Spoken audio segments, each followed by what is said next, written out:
जय माता दी। आप सभी को नवरात्रि के 5वें दिन की हार्दिक शुभकामनाएं। स्कंद माता आप सभी की रक्षा करें, आप सभी की संतान की रक्षा करें। आज की इस वीडियो में आप सुनने जा रहे हैं स्कंद माता की संपूर्ण कथा, श्री दुर्गा चालीसा पाठ, स्कंद माता की आरती और सबसे अंत में हम सभी मिलकर क्षमा प्रार्थना करेंगे। स्कंद माता का नाम दो शब्दों से मिलकर बना है, स्कंद और माता। इसका अर्थ होता है स्कंद भगवान की माता। स्कंद यानी कार्तिकेय जी, जो कि महादेव और माता पार्वती जी के पुत्र हैं, और माँ भगवती के इस रूप का नाम उनके पुत्र के नाम पर ही पड़ा है। माँ स्कंद माता की 4 भुजाएं हैं, जिसमें एक हाथ में कार्तिकेय जी को पकड़े हुए हैं और उनके दूसरे और तीसरे हाथ में कमल का पुष्प है। अपने चौथे हाथ से स्कंद माता अपने भक्तों को आशीर्वाद देती हैं। माता की सवारी सिंह भी है और माँ कमल के पुष्प पर भी विराजमान रहती हैं। स्कंद माता विशुद्धि चक्र की अधिष्ठात्री देवी हैं और विशुद्धि चक्र हमारे गले के उभरे हुए भाग के ठीक नीचे स्थित होता है। माँ स्कंद माता की सच्चे मन से पूजा करने और कथा श्रवण से विशुद्धि चक्र जागृत हो जाता है, जिससे वाणी की सिद्धि प्राप्त होती है। माँ स्कंद माता का वाहन मयूर भी है, इसलिए इन्हें मयूर वाहना के नाम से भी जाना जाता है। आइए अब हम सभी माँ स्कंद माता को नमन कर कथा का श्रवण आरंभ करते हैं। स्कंद पुराण में वर्णित कथा के अनुसार भगवान शिव ने अधर्मी दैत्य तारकासुर को एक वरदान दिया था, जिसके कारण वह अत्यंत शक्तिशाली हो गया। वरदान ये था कि उसका अंत केवल और केवल भगवान शिव के पुत्र के हाथों ही होगा। वरदान पाने के बाद वह तीनों लोकों में हाहाकार मचाने लगा, यहाँ तक कि तारकासुर के नेतृत्व में दैत्यों से देवताओं को पराजय तक का भी सामना करना पड़ा। सृष्टि में तारकासुर समेत दैत्यों का अत्याचार बढ़ने लगा था। आखिरकार सभी देवता भगवान ब्रह्मा जी के पास पहुँचे और तारकासुर से संबंधित समस्या के बारे में उन्हें बताया।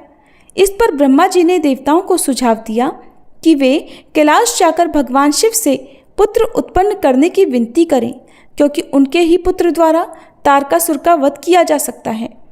दूसरी तरफ देवराज इंद्र और अन्य देवगण भगवान शिव के पास गए, लेकिन भगवान तो साधना में लीन थे और ये वही समय था जब भगवान शिव माता सती के वियोग में थे और वे गहन साधना में स्वयं को लीन कर चुके थे। किसी को तो आगे जाना ही था। तब देवताओं में से कामदेव ने उनके तपस्या, उनके ध्यान को भंग करने का प्रयास किया, जिसका परिणाम ये हुआ कि उन्हें भगवान शिव ने अपने क्रोध से भस्म कर दिया। इधर देवी पार्वती भी भगवान शिव को पति रूप में प्राप्त करने के लिए कठिन तपस्या में लीन थी। तब भगवान शिव देवी पार्वती जी की तपस्या से प्रसन्न हुए और शुभ घड़ी और शुभ मुहूर्त में उनसे विवाह कर लिया। दूसरी ओर भगवान शिव और देवी पार्वती जी के विवाह के शुभ अवसर पर ही देवी रति ने भगवान से और माता पार्वती जी से अपने पति को पुनर्जीवित करने की कामना प्रकट की। तब भगवान शिव ने कामदेव को पुनर्जीवन प्रदान किया। इस तरह शिव और शक्ति पुनः एक होकर कैलाश पर वास करने लगे। और कथा में यहीं पर भगवान शिव के पुत्र कार्तिकेय जी का प्रसंग आता है।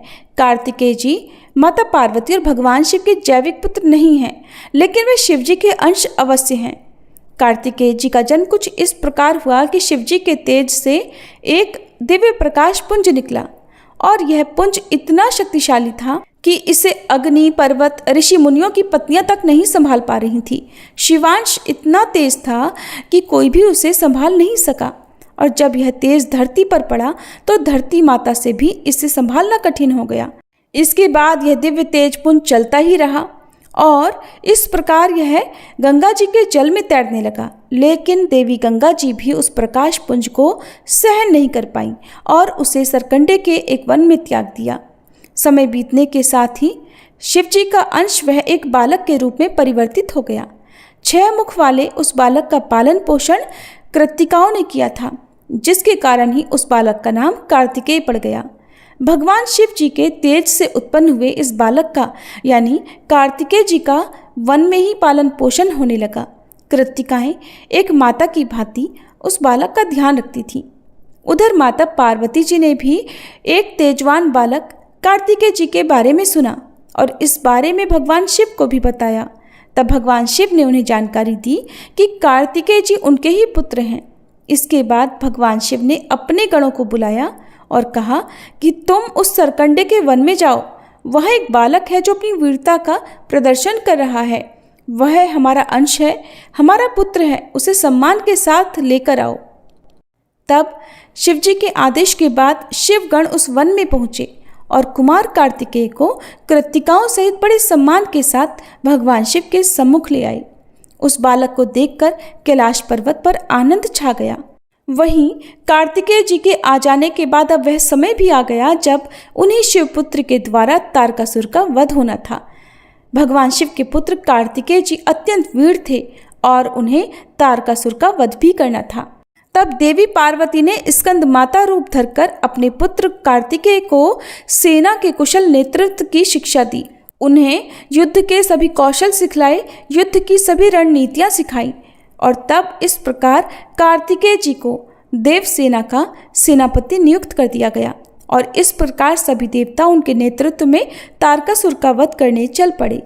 युद्ध के मैदान में देवताओं और तारकासुर का भयंकर युद्ध हुआ और इस तरह तारकासुर शक्तिशाली कार्तिकेय जी के सामने एक क्षण भी नहीं टिक सका और वहीं कार्तिकेय जी के हाथों तारकासुर का वध हो गया। तारकासुर का वध करके कार्तिकेय जी ने अपनी सामर्थ्य और शक्ति का प्रदर्शन किया था। उन्होंने अपने युद्ध कौशल से सृष्टि को तारकासुर के उत्पात से, उसके भय से मुक्त कराया था। इसलिए देवराज इंद्र ने त्रिदेवों और सभी देवताओं की सर्वसम्मति से कार्तिकेय जी को देवताओं का सेनापति नियुक्त कर दिया गया। इस प्रकार स्कंद माता की पूजा में भगवान कार्तिकेय जी की कथा का ही प्रसंग मिलता है और जो भक्त सच्चे मन से इस कथा को सुनता है उसके सभी विघ्नों का नाश हो जाता है, उसके सभी शत्रु भी परास्त हो जाते हैं, उसके घर में सुख शांति छा जाती है। प्रिय भक्तजनों, स्कंद माता को ही षष्ठी देवी या छठी माई के रूप में भी पूजा जाता है और षष्ठी देवी को ब्रह्मा जी की मानस पुत्री भी कहा गया है, जो कि निसंतानों को संतान सुख प्रदान करती हैं और सभी की संतानों की रक्षा करती हैं। तो अब आप सभी अपनी संतान की दीर्घायु जीवन की कामना से, उनके दुर्भाग्य को दूर करने की कामना से षष्ठी माता की इस पावन कथा का भी श्रवण कीजिए। प्राचीन समय में प्रियव्रत नाम के एक बहुत प्रसिद्ध राजा थे। इनके पिता का नाम स्वयंभू मनु था। राजा प्रियव्रत योगी राज थे और इस कारण वे विवाह भी नहीं करना चाहते थे। तपस्या में इनकी विशेष रुचि थी, लेकिन ब्रह्मा जी की आज्ञा तथा सत्य प्रयत्न के प्रभाव से उन्होंने विवाह कर लिया। विवाह के काफी वर्ष बीत जाने पर भी उन्हें कोई संतान नहीं हुई। तब ऋषि कश्यप जी ने उनसे पुत्रेष्टि यज्ञ करवाया। राजा की पत्नी का नाम मालिनी था। मुनि ने उन्हें खीर प्रदान की और खीर खाने के बाद रानी मालिनी गर्भवती हो गई। कुछ समय के बाद रानी ने स्वर्ण के समान प्रभाव वाले एक कुमार को जन्म दिया, लेकिन सभी अंगों से पूर्ण होने के बावजूद भी वह बालक मृत पैदा हुआ था। अतः पुत्र के शोक में माता को मूर्छा आ गई।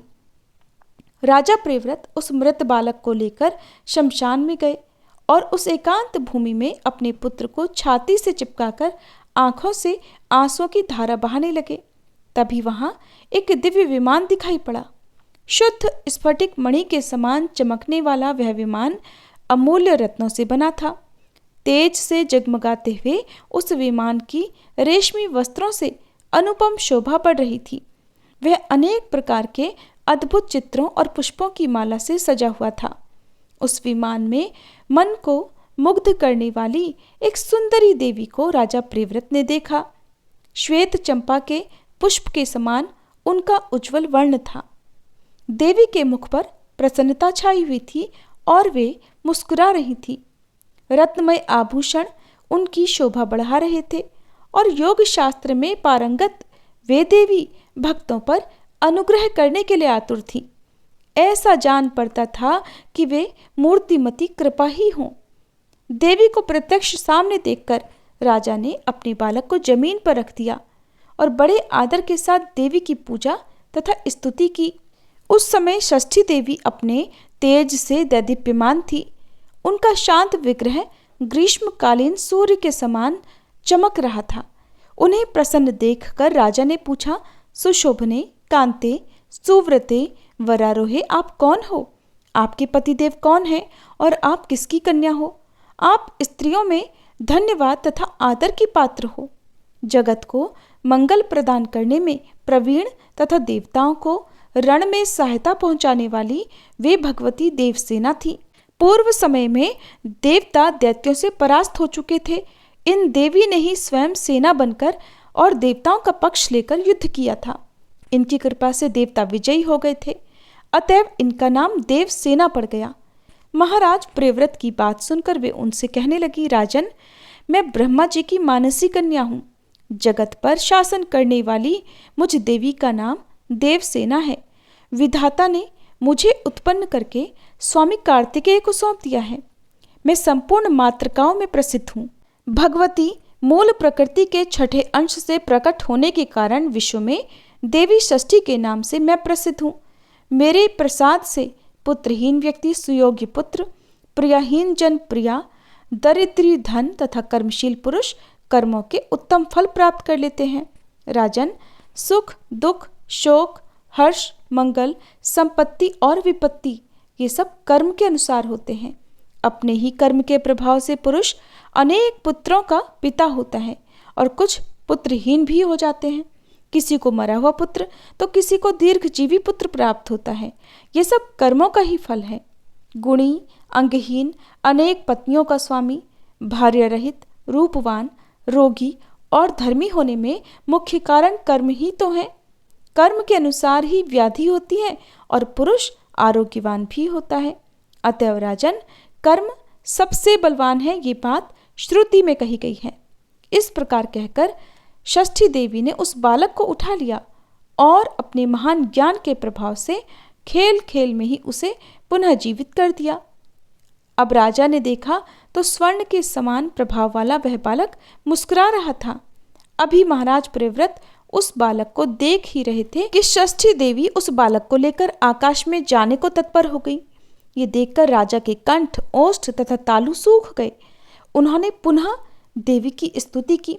तब संतुष्ट हुई देवी ने राजा से वेदोक्त वचन कहे कि राजन, तुम स्वयंभू मनु के पुत्र हो। त्रिलोकी में तुम्हारा शासन चलता है। तुम सर्वत्र मेरी पूजा कराओ और स्वयं भी करो, तब मैं तुम्हें कमल के समान मुख वाला ये मनोहर पुत्र प्रदान करूंगी। इसका नाम सुव्रत होगा। इसमें सभी गुण तथा विवेक शक्ति विद्यमान रहेंगी। ये भगवान नारायण का कलावतार तथा प्रधान योगी होगा और इसे पुनर्जन्म की सभी बातें भी स्मरण रहेंगी। क्षत्रियों में श्रेष्ठ ये बालक 100 अश्वमेध यज्ञ करेगा। सभी इसका सम्मान करेंगे। उत्तम बल से संपन्न होने के कारण ये ऐसी शोभा पाएगा जैसे लाखों हाथियों में सिंह। ये धनी, गुणी, शुद्ध, विद्वानों का प्रेम भाजन तथा योगियों, ज्ञानियों एवं तपस्वियों का सिद्ध रूप होगा। संपूर्ण त्रिलोकी में इसकी कीर्ति फैल जाएगी। ये सबको सब संपत्ति प्रदान करेगा। इस प्रकार कहने के पश्चात षष्ठी देवी ने राजा को वह पुत्र दे दिया। राजा प्रियव्रत ने पूजा की सभी बातें स्वीकार कर ली। इस प्रकार भगवती देवसेना ने उन्हें उत्तम वर देकर स्वर्ग के लिए प्रस्थान किया। फिर राजा भी प्रसन्न होकर अपने मंत्रियों के साथ राजमहल में लौट आए और पुत्र के विषय में सारा वृतांत सभी को कह सुनाया। ऐसे प्रिय वचन सुनकर सभी स्त्री पुरुष परम संतुष्ट हो गए। फिर राजा ने सर्वत्र पुत्र प्राप्ति के उपलक्ष्य में मांगलिक कार्य आरंभ करा दिए।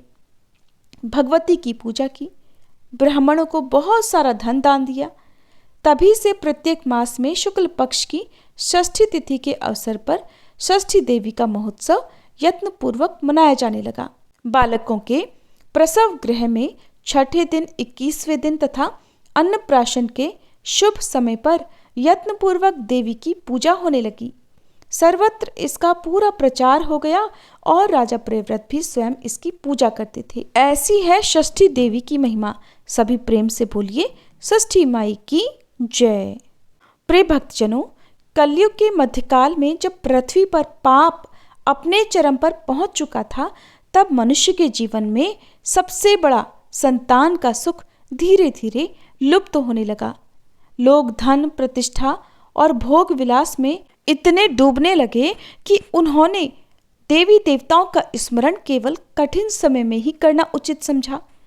तब प्राचीन ग्रंथों में वर्णित षष्ठी माता जो प्रत्येक बालक की जन्म से लेकर उसके जीवन तक की रक्षा करती थी, उनसे लोगों का विश्वास कम होने लगा। पहले जहाँ प्रत्येक छठे दिन माता की पूजा होती थी, नवजात शिशु के लिए व्रत रखे जाते थे, अब वह सब कुछ केवल एक परंपरा, एक श्रुति बनकर रह गया था और उसमें श्रद्धा का भी अभाव था। एक नगर में सोमेश और उसकी पत्नी गौरी रहते थे। वे धनवान थे, परंतु निसंतान होने के कारण भीतर से अत्यंत दुखी रहते थे। उन्होंने अनेक चिकित्सकों, तांत्रिकों और उपायों का सहारा लिया, परंतु कुछ भी सफलता नहीं मिली। एक दिन उनकी भेंट एक वृद्ध साध्वी से हुई, जिन्होंने शांत स्वर में कहा, हे पुत्र, तुमने सबका सहारा लिया, पर उस माता को भूल गए जो संतानों की अधिष्ठात्री है। तब गौरी ने आश्चर्य से पूछा, कौन माता? वृद्धा साध्वी ने उत्तर दिया, वो है षष्ठी माता, जिनकी कृपा के बिना कोई भी बालक सुरक्षित नहीं रहता। गौरी ने जब यह बात अपने पति को बताई, तब उसके पति सोमेश ने इसे अंधविश्वास मानकर अनदेखा कर दिया। धीरे धीरे समय बीतता रहा और एक दिन गौरी ने स्वप्न में देखा कि एक दिव्य स्त्री स्वर्णिम आभा से युक्त अपनी गोद में बालकों को लिए हुए खड़ी है। उनके चारों ओर अनगिनत बच्चे खेल रहे थे और वे सभी सुरक्षित और आनंदित थे। तब एक आवाज आई, मैं वही हूं जिसे तुमने भुला दिया। गौरी घबराकर उठ बैठी और उसने अपने इस स्वप्न की बात अपने पति को बताई, लेकिन वह हंसकर टालने लगा, बोला, ये सब तुम्हारे मन का भ्रम है। फिर कुछ समय के बाद उस नगर में अजीब अजीब घटनाएं होने लगी। जिन घरों में बच्चों का जन्म होता, वहां अचानक बीमारियां घर कर जाती, शिशु रोते रहते और उनके रोने पर माता पिता भयभीत रहते। लोग समझ नहीं पा रहे थे कि आखिर ऐसा क्यों हो रहा है।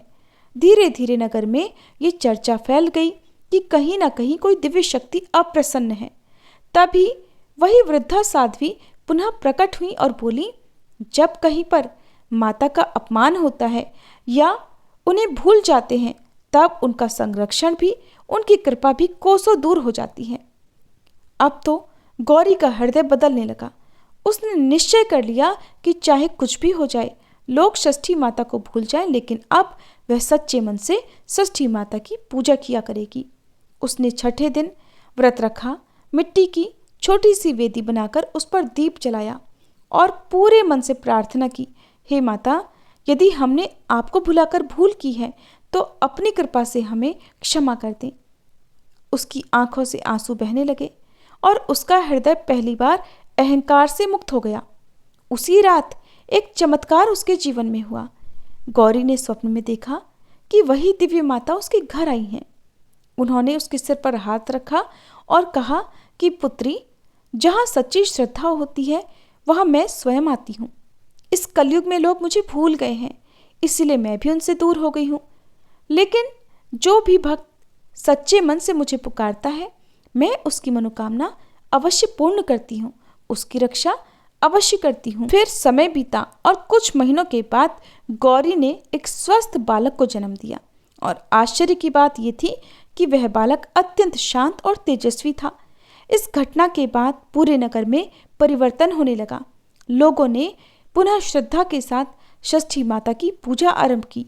धीरे धीरे बच्चों की बीमारियां कम होने लगी, घरों में हंसी लौट आई और लोगों को भी ये समझ में आ गया था कि केवल कर्मकांड ही नहीं, बल्कि सच्ची भावना ही देवी को प्रसन्न कर सकती है।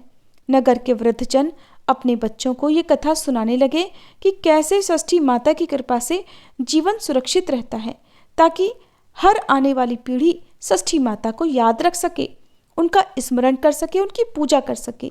इस प्रकार कलयुग में भी ये सत्य प्रकट हुआ कि जब मनुष्य अहंकार और भूल में षष्ठी देवी को त्याग देता है, तब वह अपने ही सुख से वंचित हो जाता है, और जब वह विनम्र होकर श्रद्धा से उनकी शरण में आता है, तब षष्ठी माता न केवल संतान सुख प्रदान करती हैं, बल्कि संतान की रक्षा भी स्वयं करती हैं।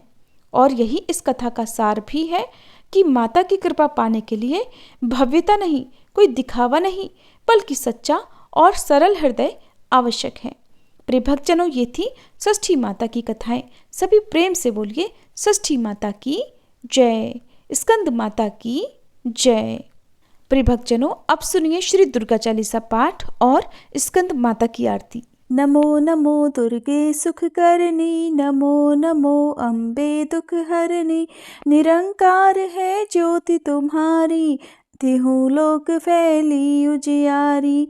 शशि ललाट मुख महाविशाला, नेत्र लाल भ्रकुटी विकराला। रूप मातु को अधिक सुहावे, दर्श करत जन अति सुख पावे। तुम संसार शक्ति लय कीना, पालन हेतु अन्न धन दीना। अन्नपूर्णा हुई जगपाला, तुम ही आदि सुंदरी बाला। प्रलय काल सब नाशनहारी, तुम गौरी शिव शंकर प्यारी। शिव योगी तुम्हारे गुण गावे, ब्रह्मा विष्णु तुम्हें नित ध्यावे। रूप सरस्वती को तुम धारा, दे सुबुद्धि ऋषि मुनिन उबारा। धर्यो रूप नरसिंह को अम्बा, प्रगट भई फाड़ कर खम्बा। रक्षा करी प्रहलाद बचायो, हिरणाकुश को स्वर्ग पठायो। लक्ष्मी रूप धरो जग माही, श्री नारायण अंग समाही। क्षीर सिंधु में करत विलासा, दया सिंधु दीजे मन आसा। हिंगलाज में तुम ही भवानी, महिमा अमित न जात बखानी। मातंगी अरुधु मावती माता, भुवनेश्वरी बगला सुखदाता। श्री भैरव तारा जगतारिणी, छिन्न भाल भव दुख निवारिणी। के हरि वाहन सोह भवानी, लांगुर वीर चलत अगवानी। कर में खप्पर खड्ग विराजे, जाको देख काल डर भाजे। सोहे अस्त्र और त्रिशूला, जाते उठत शत्रु ही शूला। नगर कोटि में तुम ही विराजत, तिहु लोक में डंका बाजत। शुंभ निशुंभ दानव तुम मारे, रक्त बीज शंखन संहारे। महिषासुर नृप अति अभिमानी, जहि अघभार मही अकुलानी। रूप कराल कालिका धारा, सेन सहित तुम तिहि संहारा। परिगाढ़ संतन पर जब जब, भई सहाय मातु तुम तब तब। अमरपुरी अरुबा सब लोका, तब महिमा सब रहे अशोका। ज्वाला में है ज्योति तुम्हारी, तुम्हें सदा पूजे नर नारी। प्रेम भक्ति से जो जस गावे, दुख दारिद्र निकट नहीं आवे। ध्यावे तुम्हें जो नर मन लाई, जन्म मरण ताको छुट जाई। जोगी सुर मुनि कहत पुकारी, योग न हो बिन शक्ति तुम्हारी। शंकर आज रज तप कीनो, काम अरु क्रोध जीत सब लीनो। निषदन ध्यान धरो शंकर को, काहु काल नहीं सुमिरो तुमको। शक्ति रूप को मरम न पायो, शक्ति गई तब मन पछतायो। शरणागत हुई कीर्ति बखानी, जय जय जय जगदम्ब भवानी। भई प्रसन्न आदि जगदम्बा, दई शक्ति नहीं कीन विलंबा। मोको मातु कष्ट अति घेरो, तुम बिन कौन हरे दुख मेरो। आशा तृष्णा निपट सतावे, मोह मदादिक सब विनशावे। शत्रुनाश की जय महारानी, सुमिरो इक चित तुम्हें भवानी। करो कृपा है मातु दयाला, रिद्धि सिद्धि दे करहु निहाला। जब लग जीऊँ दया फल पाऊँ, तुमरो यश मैं सदा सुनाऊँ। दुर्गा चालीसा जो कोई गावे, सब सुख भोग परम पद पावे। श्री दुर्गा चालीसा समाप्त। ओम जय स्कंद माता, मैया जय स्कंद माता। परम सुखदाई मैया, तुमसे सुख आता। ओम जय स्कंद माता। शक्ति स्वरूपा माता, मोक्ष भक्त पावे। द्वार तिहारे आवे, खाली नहीं जावे। ओम जय स्कंद माता। चार भुजाधारी माँ हस्त कमल सोहे, स्कंद संग में विराजे छवि अति मन मोहे। ओम जय स्कंद माता। पांचवे नवरात्रे में ध्यान भक्त धरे, मन वांछित फल पावे कष्ट माँ दूर करे। ओम जय स्कंद माता। रूप निराला है माँ का जन गुण गान करे, कर दो कृपा हे मैया तुम्हारे द्वार खड़े। ओम जय स्कंद माता। विपदा हरती हो मैया जो मन से ध्यान करे, साधक नित हर्षाए जय जय माँ की करे। ओम जय स्कंद माता। शिव योगी की शक्ति तुमको ही जग जाने, कार्तिकेय करे वंदन मैया ये जग माने। ओम जय स्कंद माता। तुम्हारी कृपा से धर्म हर पल ही जीते, तुम्हारी इच्छा से हम सब भक्ति रस पीते। ओम जय स्कंद माता। स्कंद माता की आरती जो मन से गाए, भव बंधन से छूटे नित्य सुख वो पाए। ओम जय स्कंद माता। ओम जय स्कंद माता। मैया जय स्कंद माता। परम सुखदाई मैया तुमसे है सुख आता। ओम जय स्कंद माता। प्रेम से बोलो शेरों वाली मैया की जय, स्कंद माता की जय।